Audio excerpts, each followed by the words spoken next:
From first dates to those married years, we've got tales that will bring you to tears. Let's dive in. When I told boyfriend 3 I frequently feel judged by him, he told me there are millions of things he doesn't say. Do I need to change my perspective, or are we incompatible? Posted by throwaway 52120. We are closing in on 2 years together. I'd say we spend 80% of our free time together. He still pays rent at his place, but pretty much lives here. As time goes on, I have noticed an increasing sense of uneasiness when I'm doing practically anything in his presence. Many times, he will flat out correct something I'm doing that he sees as wrong. Sometimes it feels like he makes patronizing comments. A lot of it feels like I'm being constantly observed, and he is barely able to keep himself from saying something about how I'm doing something or why I'm doing something this way versus that way. For a while, I saw a lot of this as him trying to be helpful. This general attitude isn't directed solely at me. I see him treat his family and friends similarly. He is someone who likes routine and seems to struggle with uncertainty. Everything has a right and a wrong way in his eyes. I'm more of an if it doesn't affect me, I don't care person. The problem I'm having is twofold. My self-esteem is taking a real hit from being constantly corrected or feeling like I'm always doing everything wrong. I find myself judging myself about things that have never mattered to me. Our several arguments/conversations about this have been extremely unsuccessful.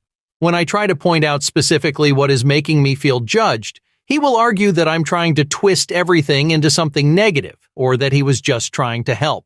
He sees me telling him I don't like the way he is treating me as me telling him he's wrong, and we can never seem to get past this part. I continue trying to explain exactly why I'm feeling judged, almost trying to prove it to him, and he will say almost anything to defend himself. Here's a recent example. We were going to be passing his brother's house on our way to run an errand. I decided to throw some roses that were ready to be cut in a vase and leave them on the porch for his sister-in-law. Just a spontaneous, friendly gesture. Nothing fancy. When I put them by the door as we were preparing to leave, he said, "Wow, that one looks crazy." I barely acknowledged this, just kind of shrugged.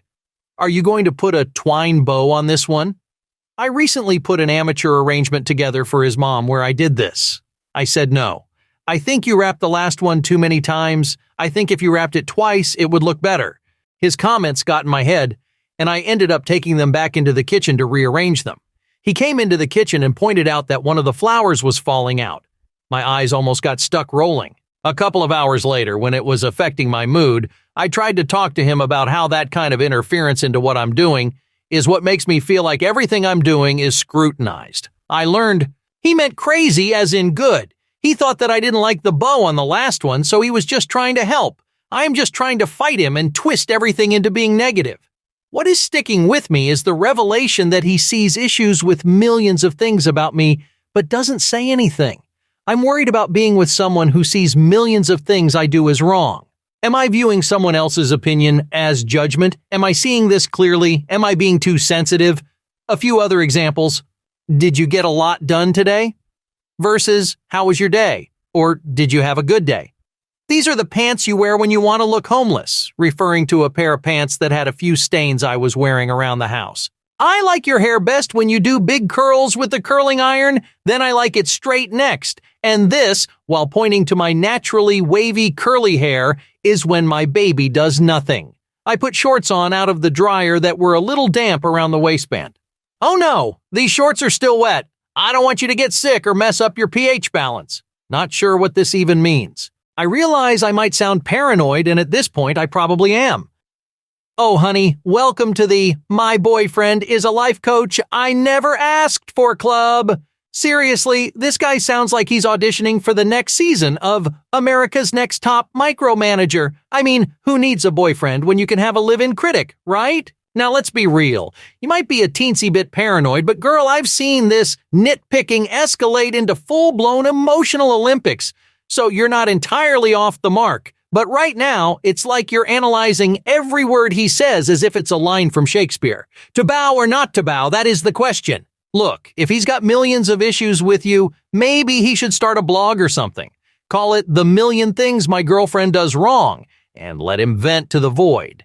But for now, you might want to consider whether you want your love life to feel like a never-ending performance review. So, is it time to dump Mr. You're doing it wrong? I don't know, but it might be time to tell him that his unsolicited advice is about as welcome as a skunk at a garden party. I did find an update for this story, so let's dive into it. I'm assuming Reddit overreacted and told her to dump him, but we'll see. First, thank you to everyone who responded to my original post. I remember exactly how confused and mentally exhausted I was at that point. Reading the responses and having my feelings validated by a bunch of internet strangers gave me the confidence to know I wasn't being too sensitive. F that. It also got me out of a constant state of rumination about what was happening to me and why I felt so off and not myself, and led me to act. I told him I wanted space and that if we were both trying our best and our relationship felt like this, we had a huge problem. I also told him that at some point he had stopped treating me like his girlfriend and started treating me like a defective human being. I was over it and wouldn't continue to invest my time and energy into someone who treated me this way. Those first few days I spent alone were like a freaking vacation. I couldn't believe how amazing it felt to do simple, everyday things without his constant interference and judgment.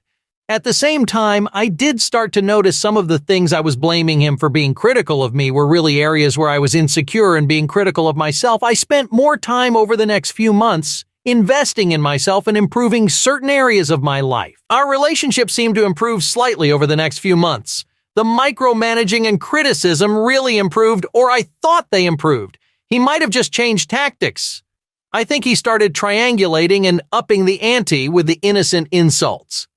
I think I had also gotten better at dealing with it and probably lowered the bar even more. In the fall, I had my first ever sciatica flare-up. It was agonizing pain almost constantly. It lasted 8 weeks and I was trying everything: physical therapy, anti-inflammatories, biofreeze, ice not moving, powering through the pain. He was over it all after a few weeks and started treating me like I was a lazy slob. I felt so scared and helpless about how much pain I was in and whether it was ever going to get better or if I would need surgery. The added stress of still trying to be a good partner was horrible. I'm not sure why this instance of his selfishness had more impact, but I felt something change inside of me in a profound way. Of course, when I tried to talk to him about it, it went very poorly. The argument ended when he mocked me for crying and asked me why I couldn't talk to him like a normal person. I can't remember when it started, but I began to have physical responses during any kind of conflict with him, sort of like fight or flight maybe. My hands start shaking. I start feeling overwhelmed and confused. My stomach is flipping, and eventually the tears come. This comment from my original post rings true. It seriously sounds like a low-key gateway to emotional abuse.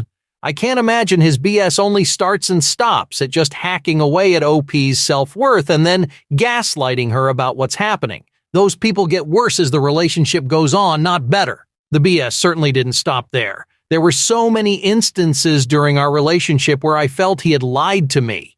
There were constant interactions where my instincts told me he was being inauthentic or he was hiding something or not giving me all the details, the addictions, the attention he gave women on social media, always needing someone to blame, an almost embarrassing inability to take accountability. I still feel pretty conflicted about what I did. I went through his phone. I started by looking for a couple of specific times in the beginning of our relationship where my mind had flagged something as off or a lie, but I had no idea why. Like when he insisted we go drop a bottle of champagne off to a friend of his as a congratulations for getting a new job. At the time, I couldn't place what felt off about this.